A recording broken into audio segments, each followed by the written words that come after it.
Hello दोस्तों। तो आज की स्टोरी हमारे गैबीवर्स फैमिली के एक सब्सक्राइबर ने भेजी है एंड ये एक ट्रू स्टोरी है।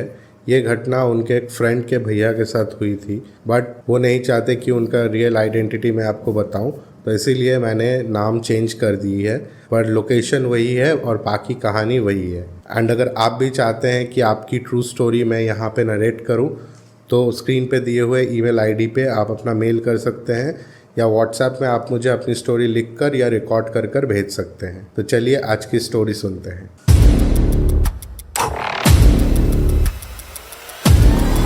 आज के टाइम पे एक असली अघोरी ढूंढना बहुत ही मुश्किल काम है, लेकिन हमेशा से ऐसा नहीं था। पहले के टाइम पे अघोरीज इजीली मिल जाते थे क्योंकि मार्केट में इतने ढोंगी बाबा नहीं थे। अघोरीज को मेनली काला जादू, भूत पिशाच और तंत्र से जोड़ा जाता है। ये लोग अकेले रहना पसंद करते हैं एंड ये जंगलों में एंड शमशानों में पाए जाते हैं।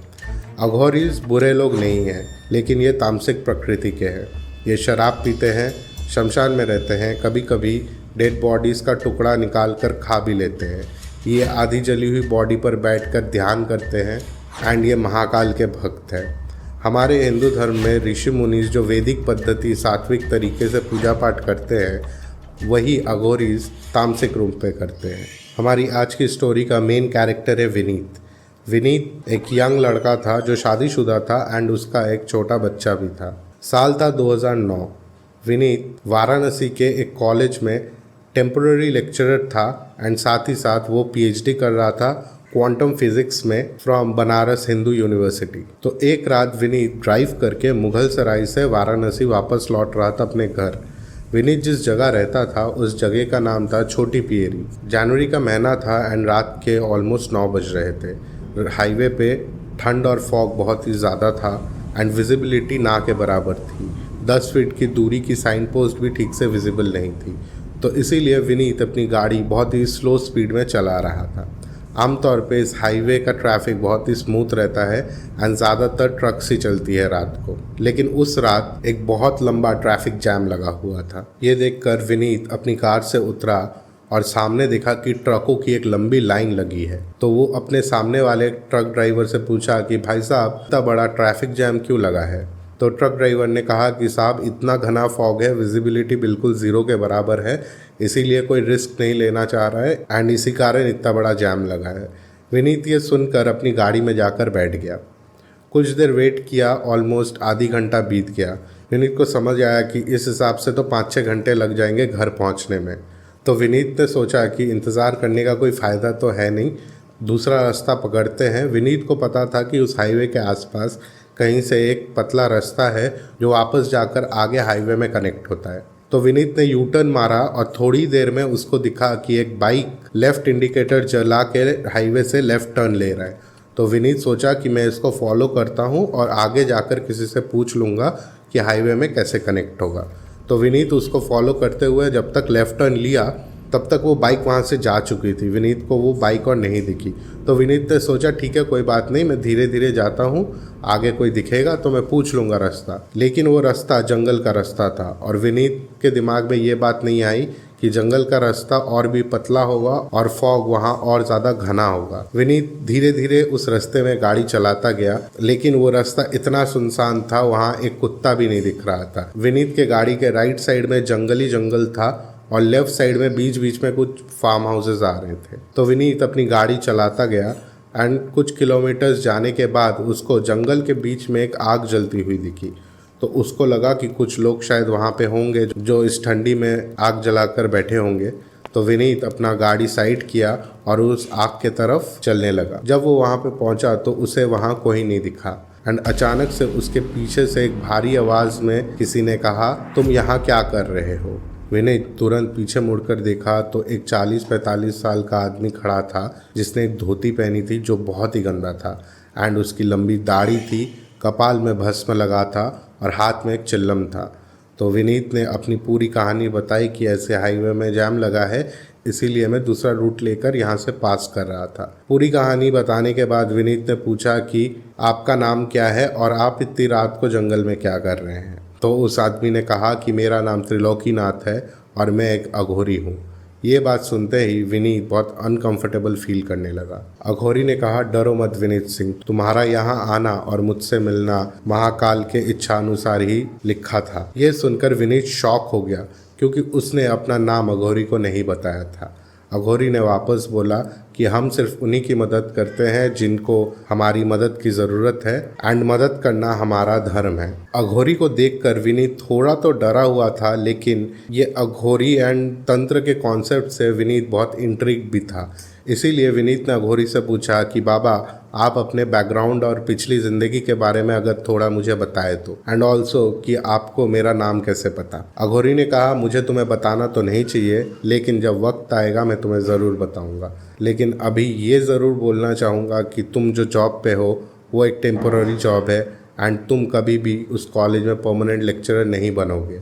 तो इसीलिए एक सलाह देना चाहूँगा कि तुम्हारी जितनी भी पीएचडी की नोट्स है उन सबको तुम ईमेल कर दो प्रोफेसर हैसलर को, physics department, university of Pennsylvania में, और ये एक कवर लेटर है, इसे भी तुम उस ईमेल में अटैच कर देना। जंगल में अंधेरा इतना ज़्यादा था कि विनीत कवर लेटर ठीक से पढ़ नहीं पाया। अघोरी ने वापस विनीत को कहा कि तुम्हें सरदर्द हो रही है ना, तो तुम एक काम करो, यहाँ से 100 मीटर साउथ में जाओ, वहाँ तुम्हें एक मेडिकल शॉप मिलेगी, वहाँ से तुम सैरिडॉन ले लो। विनीत थोड़ा सा शॉक्ड हुआ, लेकिन उसको समझ आ गया कि अघोरी की पावर्स से उन्हें ये सब पता चल रही है। तो विनीत साउथ डायरेक्शन में चलने लगा और वहाँ एक मेडिकल स्टोर थी जहाँ से उसने दवाई लेकर वो लौट रहा था। थोड़ा दूर आते ही उसे याद आया, अरे मैंने तो पानी लिया ही नहीं। तो वो वापस घूमकर वो मेडिकल स्टोर के जगह पे जाकर देखता है कि वहाँ पे तो कोई मेडिकल स्टोर है ही नहीं, चारों तरफ सिर्फ जंगल ही जंगल है। तो वो श्योर हो गया कि ये अघोरी की माया ही है। एंड विनीत उसके बाद वापस अघोरी के पास लौट आया। आने के बाद अघोरी ने कहा कि अब तुम घर लौट जाओ, हाईवे का ट्रैफिक जैम खुल गया है एंड मुझसे ठीक 5 साल बाद आकर वापस मिलना। विनीत रात को 12 बजे अपने घर पहुंचा एंड उसकी बीवी रेनू ने दरवाज़ा खोला। विनीत ने उस रात के बारे में रेनू को कुछ नहीं बताया एंड जो पहली चीज़ उसने घर घुसकर की वो था कि वो कवर लेटर खोल के वो पढ़ने लगा। वो लेटर प्रोफेसर राजीव मिश्रा के तरफ से एक रिकमेंडेशन था जो यूनिवर्सिटी ऑफ पेंसिल्वेनिया के फॉर्मल फैकल्टी रहे हैं। एंड वो लेटर कुछ इस तरह लिखा गया था कि जैसे किसी ने विनीत के नोट्स को अच्छी तरह स्टडी करने के बाद इस लेटर को लिखा हो। एंड अगले ही सुबह विनीत अपने सारे नोट्स के साथ उस कवर लेटर का स्कैन कॉपी को ईमेल में अटैच करके प्रोफेसर हैसलर को भेज देता है। उसके बाद 3 महीने गुजर गए थे, कुछ भी नहीं हुआ एंड विनीत का टेम्पररी लेक्चरर वाला पोजीशन का टेन्योर भी ख़त्म होने आया था एंड उसकी पीएचडी सिर्फ 80% ही कंप्लीट हुई थी। विनीत मायूस था क्योंकि अब नेक्स्ट जॉब कहाँ ढूंढे वो, एंड वो यूनिवर्सिटी ऑफ पेंसिल्वेनिया का होप्स भी छोड़ दिया था। संडे की सुबह थी, विनीत अपने ईमेल्स चेक कर रहा था। अचानक से उसे एक इनविटेशन मेल दिखी फ्रॉम प्रोफेसर हैसलर। उसकी आंखें खुली की खुली रह गई। वहाँ एक ऑफ़र था कि उसका admission physics department university of Pennsylvania में हो चुका है and with an annual stipend of $25,000। Vineet शौक एंड खुशी से अपने चेयर से गिर गया एंड वो कूदते कूदते अपने बीवी रेनू को जाके ये एडमिशन वाली कहानी बताई। उसके बाद 5 साल कैसे बीत गए विनीत को पता भी नहीं चला। अब साल था 2014। विनीत ने अपनी पीएचडी कंप्लीट कर ली थी एंड वो विनीत सिंह से डॉक्टर विनीत सिंह बन चुका था एंड उसको असिस्टेंट प्रोफेसर की जॉब भी मिल गई थी यूनिवर्सिटी ऑफ पेंसिल्वेनिया में। लेकिन इन 5 सालों में विनीत ने एक दिन भी उस अघोरी के बारे में नहीं भूला। उसे हर दिन वो अघोरी की बातें और उसका चेहरा याद आता था एंड अघोरी ने उसे कहा था कि मुझसे 5 साल बाद आकर मिलना, और अब समय आ चुका था कि अघोरी से मिलने जाना है। तो विनीत फ्लाइट लेकर इंडिया लौट आया। लेकिन अब मुश्किल ये थी कि विनीत अघोरी को ढूंढे कैसे, क्योंकि वो 5 साल पहले की एक रात थी एंड वो जगह भी ठीक से विनीत को पता नहीं थी क्योंकि रास्ता हाईवे का था। लेकिन विनीत ने सोचा कोई नहीं, वही जनवरी का ही महीना है, मैं आज रात को गाड़ी लेकर उसी स्पॉट पे जाके आसपास ढूंढने की कोशिश करूँगा। विनीत ने ऑलमोस्ट शाम को 7 बजे अपनी गाड़ी स्टार्ट की एंड 9 साढ़े 9 के आसपास वो उस स्पॉट पर पहुंच गया। लेकिन मुश्किल ये थी कि वो टर्न उसे समझ में नहीं आ रहा था। वो हाईवे से बहुत ही कम स्पीड में जा रहा था ताकि वो उस मोड़ को पहचान पाए। उसे महसूस हुआ कि रास्ते में शायद फॉग बहुत ज़्यादा घना होने लग गया एंड सरप्राइजिंगली उसको अपने उल्टे साइड पे वही सेम स्पॉट पे एक बाइक को लेफ्ट टर्न लेते हुए देखा। तो उसने सोचा कि शायद यह अघोरी का कोई सिग्नल होगा। उसने यू टर्न लिया एंड वही सेम लेफ्ट टर्न लेके वो अंदर ड्राइव करने लगा। थोड़ी ही दूर में उसे एक आग जलती हुई दिखी एंड ठीक वो रात के तरह विनीत ने अपनी गाड़ी साइड की और जंगल के अंदर वो आग तक पहुंचा। वहां उसको अघोरी बैठा दिखा एंड तो अघोरी ने बिना पीछे मुड़े कहा, तो तुम आ ही गए डॉक्टर विनीत सिंह, तुम अपने ज़बान के पक्के हो। विनीत ने उनके पैर छुए और कहा कि अब आप अपने बारे में मुझे बताएं। तो अघोरी ने कहा कि मेरा नाम प्रोफेसर राजीव मिश्रा है एंड मैं यूनिवर्सिटी ऑफ पेंसिल्वेनिया का फॉर्मर फैकल्टी हूँ। अभी तो मैं अघोरी बन चुका हूँ और मेरा नाथ अभी त्रिलोकीनाथ है। एंड एक समय था जब मेरा परिवार फिनेंशियल प्रॉब्लम से जूझ रहा था एंड उस टाइम पे तुम्हारे पिताजी जो वाराणसी के हरिश्चंद्र स्कूल के शिक्षक थे, उन्होंने कंटिन्यूअस 5 साल मेरी फीस भरी थी। लेकिन अब समय था कि मैं भी समाज को कुछ दूं, क्योंकि मैं तो अघोरी बन गया हूं और मुझे मटेरियल वर्ल्ड में और कुछ नहीं चाहिए। ये कहकर अघोरी ने कहा कि तुम मुझसे मिलने आए, मुझे बहुत ही अच्छा लगा एंड क्योंकि तुम अपने ज़ुबान के पक्के हो, मैं तुम्हें अपनी शक्तियों में से कुछ शक्ति प्रदान करता हूँ और मेरे पास एक छोटी सी मोबाइल है जिसका नंबर तुम ले लो। अगर ज़िंदगी में कभी भी तुम्हें कोई भी दुविधा आए तो तुम मुझे बेझिझक कॉल करना। ये सुनकर विनीत बड़ा खुश हुआ एंड उसके मन को ठंडक पड़ी कि 5 साल से जो प्रश्न उसको खाए जा रहा था कि वो अघोरी बाबा कौन है एंड उन्होंने मेरी मदद क्यों की, उसका आंसर फाइनली विनीत को मिल गया एंड विनीत खुशी खुशी वापस अमेरिका लौट गया। यूएस वापस लौटने के बाद विनीत का सिर्फ एक ही ऑब्जेक्टिव था, the breakthrough award. Scientific community में ब्रेक थ्रू अवार्ड एक प्रेस्टिजियस अवार्ड है एंड इसके साथ एक फिनेंशियल अमाउंट भी मिलता है ऑफ $3 मिलियन।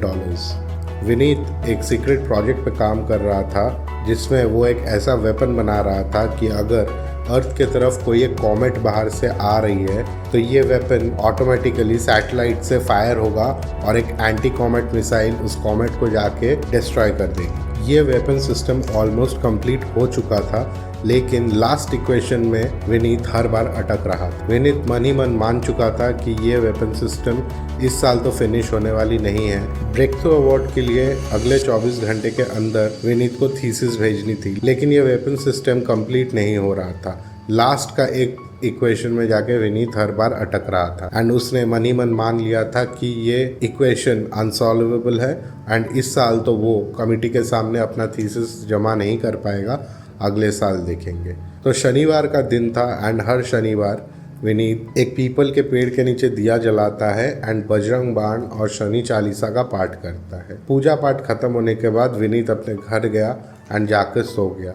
जब विनीत सोया उसके दिमाग में बहुत सारी थॉट्स घूम रही थी, जिसमें से एक थॉट अघोरी के बारे में थी एंड बार बार अघोरी का चेहरा उसके आंख के सामने आ रहा था। विनीत जब डीप स्लीप में पहुंचा, वो सपने में अघोरी को देखा कि वो अघोरी को साष्टांग प्रणाम कर रहा है एंड अघोरी मुस्कुरा के उसके सर में एक इंसान की हड्डी से मारते हैं एंड सडनली उसके दिमाग में vector images, analysis, calculus, trigonometry के थ्योरीज ये सब आने लगते हैं एंड अचानक वो नींद से जाग जाता है।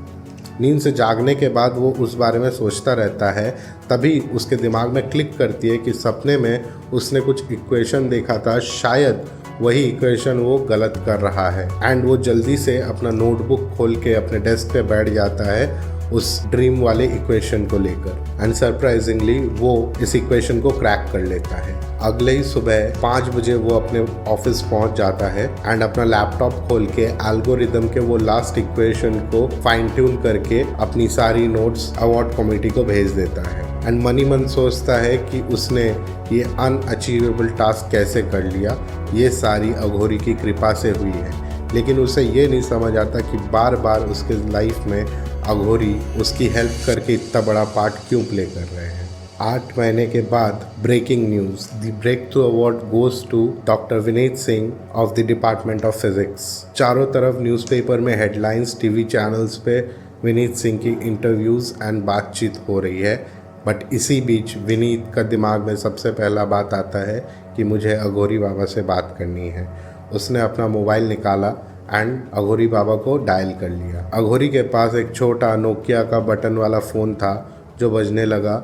फर्स्ट थिंग अघोरी ने फ़ोन उठा के बोला, congratulation Vineet Singh, you have achieved an unimaginable task. तो विनीत ने कहा कि इसमें मेरी कोई पार्ट नहीं है, सारा डिवाइन इंटरवेंशन है आपका। गंगा घाट से पेंसिल्वेनिया तक आपके आशीर्वाद से ही ये टास्क कंप्लीट हुई है एंड मुझे आपसे मिलना है, तो मैं आज का फ्लाइट लेकर ही आपके पास आ रहा हूँ। लेकिन अघोरी बाबा ने बोला कि मैं कहाँ जा रहा हूँ, मैं तो यहीं हूँ, तुम सबसे पहले अपना अवार्ड रिसीव करो, उसके बाद मेरे से मिलने आना। न्यूयॉर्क के चकाचौंध में विनीत को अवार्ड मिली। पूरी दुनिया वाहवाही कर रही थी। वर्ल्ड मीडिया की नज़र विनीत पे थी। Indian media, Indian politician, ministers, American ministers सारे विनीत को कॉल कर रहे थे, कॉन्ग्रेचुलेट कर रहे थे।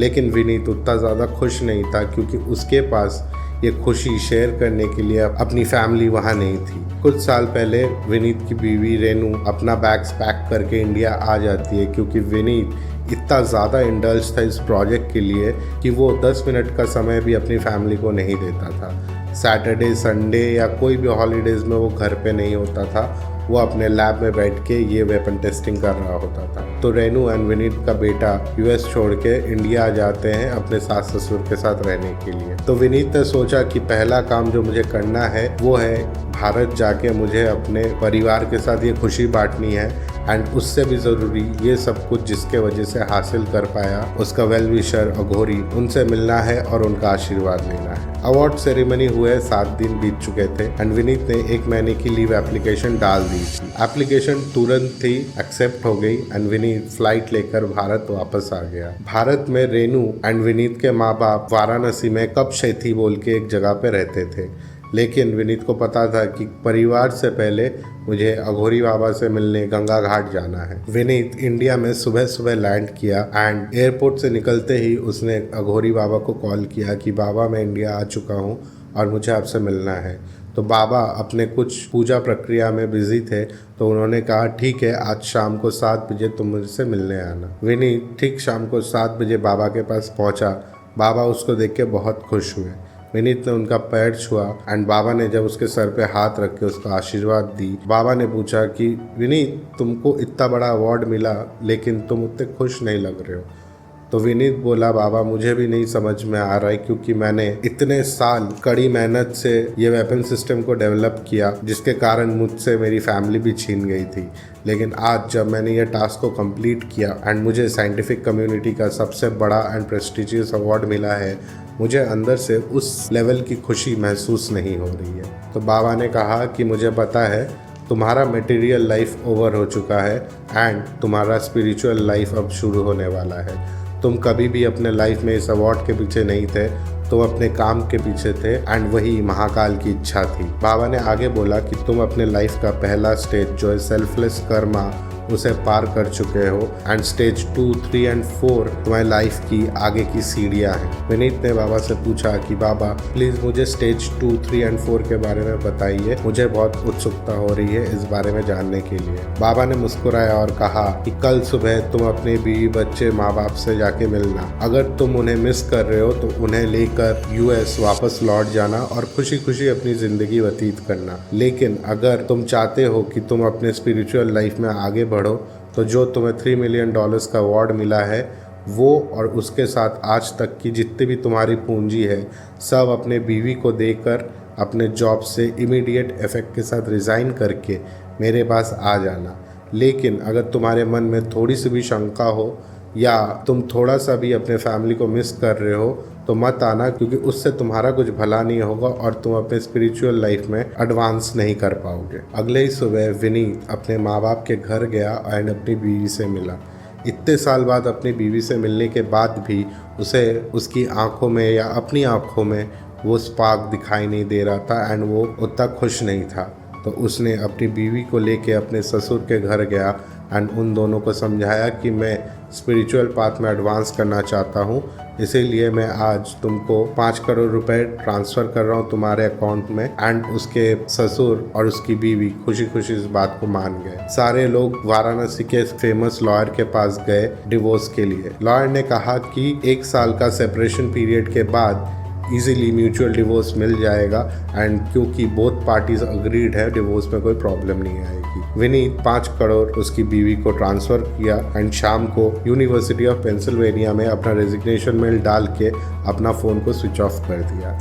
अगले दिन शाम को 7 बजे विनीत अघोरी बाबा के पास पहुंचा एंड बोला कि बाबा, मैं अपना पूरा मटेरियल जिंदगी त्याग करके आपके पास आया हूँ, प्लीज मुझे अपना शिष्य मान के मुझे राह दिखाए। अघोरी ने मुस्कुरा के विनीत के कपाल में भस्म लगाई और कहा, तुम आज से विनीत सिंह नहीं, बाबा ललाताक्षा हो। और हर एक गुरु चाहता है कि उसे एक ऐसा शिष्य मिले जो उसकी लीनियज को आगे फॉरवर्ड करे। एंड लोगों में ये मिसकंसेप्शन है कि शिष्य हमेशा एक परफेक्ट गुरु की तलाश में रहते हैं, पर गुरु भी एक परफेक्ट शिष्य के तलाश में अपनी पूरी जिंदगी व्यतीत करते हैं, क्योंकि एक असली शिष्य ही अपने गुरु के लीनियज को आगे बढ़ाता है। बाबा ने कहा कि तुम जब मुझसे पहली बार मिले थे, मैं उससे पहले ही तुम्हें अपने शिष्य के रूप में स्वीकार कर लिया था एंड तुम्हारा आना एंड मुझसे मिलना मेरी ही इंद्रजाल थी। तो विनीत ने कहा कि बाबा, आपने उस दिन कहा था कि स्टेज 1 था सेल्फलेस कर्मा, तो अब आप मुझे बाकी स्टेज के बारे में बताएं। तो अघोरी ने कहा कि स्टेज 1 है सेल्फलेस कर्मा, स्टेज 2 है जनन,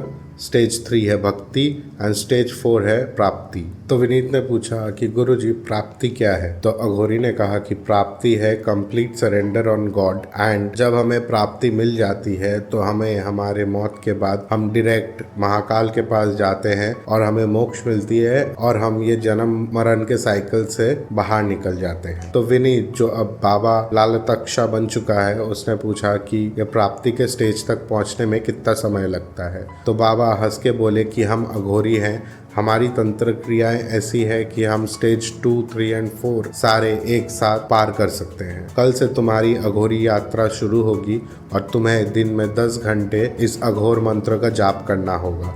कल एक बहुत ही शुभ दिन है क्योंकि कल अमावस्या है एंड मंगलवार भी है। तो कल शाम 7 बजे तुम मुझे जंगल में मिलना और कल से तुम मेरे से 20 मीटर की दूरी पे रहोगे और मेरे दूसरे शिष्य भी तुम्हें ज्वाइन करेंगे। विनीत को अपनी पूरी जिंदगी जिस चीज़ की इंतज़ार थी वो फाइनली कल होने वाला है।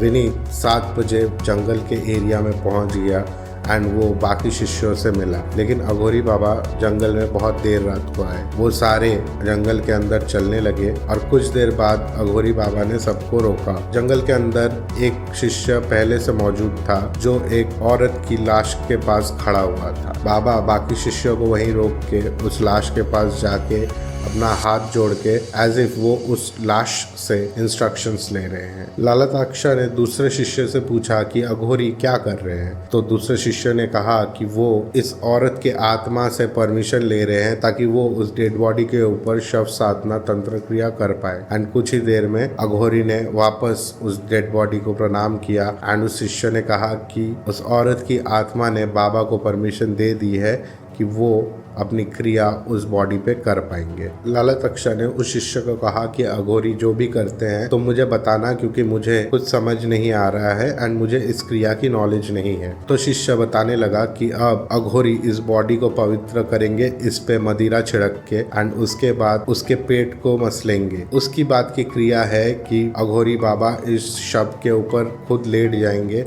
और मंत्र पाठ करेंगे। उसके बाद अघोरी बाबा इस बॉडी पे बैठ के ध्यान करेंगे और जोर से मंत्र का पाठ करेंगे। एंड अघोरी बाबा ठीक वैसे ही करते रहे एंड बाबा जब उस शव के ऊपर बैठ के मंत्र पाठ कर रहे थे, उनसे थोड़ी दूरी पे एक आग भी जल रही थी। तो लालतक्षा ने कहा कि आगे की क्रिया मुझे पता है, तो अब तुम्हें मुझे बताने की ज़रूरत नहीं। थोड़ी ही देर में अघोरी अपने फुल वॉइस में मंत्र जाप करने लगे एंड चारों तरफ जंगल में मंत्र गूंजने लगा। अघोरी जिस डेड बॉडी पे बैठे थे वो अचानक जोर जोर से वाइब्रेट होने लगी एंड वो बॉडी अघोरी पे चिल्लाने लगा, गाली गलौज करने लगा एंड बहुत बुरे शब्द व्यवहार करने लगा। तो लालतक्षा ने एक शिष्य को बोला कि ये क्या हो रहा है? तो शिष्य ने समझाया कि जब हम ये क्रिया करते हैं, अच्छे आत्माओं के साथ कुछ प्रेत आत्मा भी इस क्रिया को भंग करने की कोशिश करती है, लेकिन हमें इस प्रेत आत्माओं से कोई खतरा नहीं, क्योंकि हम जो जाप कर रहे हैं इससे वो हमारे आसपास नहीं आ सकते। तो अघोरी बिना हिले बिना डरे अपना जाप करते रहे और उनका आवाज और तेज होते रहा, बॉडी वाइब्रेट करती रही। एंड थोड़ी देर बाद जो जंगल एक टाइम पे युद्ध का मैदान लग रहा था वो धीरे धीरे शांत हुआ एंड अघोरी की शव साधना क्रिया संपूर्ण हुई। अगले दिन अघोरी लाला तक्षा को लेकर घाट पे बैठे और उनसे कहा कि अभी तंत्र के जिस स्टेज में मैं हूँ, तुम्हें उस स्टेज में अगले 3 साल तक पहुँचना है।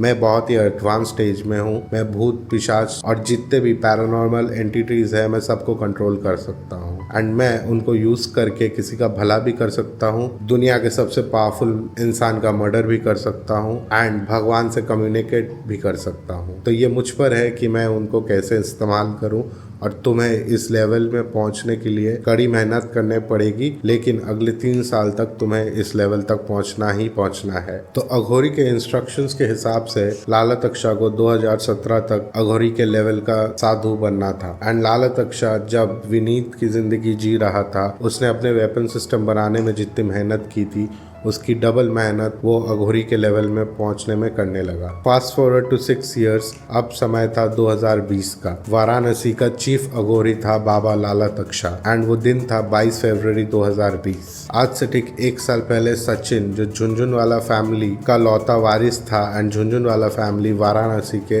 सबसे अमीर फैमिली में से एक थे, वो हाईवे में खो गया था फॉग के कारण एंड बाबा लाला तक्षा ने उसको राह दिखाई थी। और ठीक 1 साल बाद आज सचिन अपना पूरा मटेरियलिस्टिक जिंदगी को त्याग करके अघोरीज को ज्वाइन करता है। शाम को बाबा लाला तक्षा सचिन को उनका नया नाम देते हैं कालाधर एंड उसके बाद बाबा लाला तक्षा शव साधना क्रिया करने के लिए एक औरत की डेड बॉडी पर बैठ के जोर से मंत्र जाप करने लगते हैं, जैसे ठीक 6 साल पहले त्रिलोकीनाथ बाबा ने किया था एंड इसी तरह अघोरीज की चेन कंटिन्यू होती रहेगी जो हजारों सालों से भारतवर्ष में होती आई है। आप चाहे उन्हें गाली गलौज करे, मारे पीटे, लेकिन अघोरी को आप नहीं रोक सकते। उन्हें गर्मी भी फील नहीं होती, उन्हें ठंडी भी फील नहीं होती। वो शमशान में भी रहते हैं, वो हिमालय में भी रहते हैं। हमारा भारतवर्ष पूरी दुनिया में सिर्फ ऐसा एक देश है जहां अघोर ट्रेडिशन को फॉलो किया जाता है, लेकिन अपने ही देश में उन्हें इतनी हेट मिलती है क्योंकि लोग उन्हें नहीं समझते। लोग उनसे डरते हैं क्योंकि उनके पास पैरानॉर्मल शक्तियां हैं, वो भूत पिशाचों को कंट्रोल कर सकते हैं। लेकिन अघोर इसके एग्जैक्ट ऑपोजिट है। वो बहुत ही लविंग नेचर के होते हैं एंड जब वक्त आता है तो यही अघोर कॉमन लोगों की प्रॉब्लम्स को सॉल्व करते हैं। भूत पिशाच छुड़ाने से काला जादू तक अघोर ही पूरी दुनिया के लोगों को ये सब चीजों से बचाते हैं। तो मेरी तरफ से सारे अघोरी साधुओं को प्रणाम। तो ये थी एक अघोरी की सच्ची कहानी जो हमारे गैवीवर्स के एक सब्सक्राइबर ने भेजी है एंड अगर आप भी अपनी कहानी मुझसे नरेट कराना चाहते हैं तो आप ये स्क्रीन पे दिए हुए ईमेल आईडी पे मेल कर सकते हैं या फिर इस नंबर पे व्हाट्सएप भेज सकते हैं या रिकॉर्डिंग भेज सकते हैं। अघोरी की जैसी एक और दिलचस्प कहानी है कल की अवतार की। जानने के लिए ये वाली वीडियो देखें and also do like the video and subscribe to our channel. This is Soham. Until next time.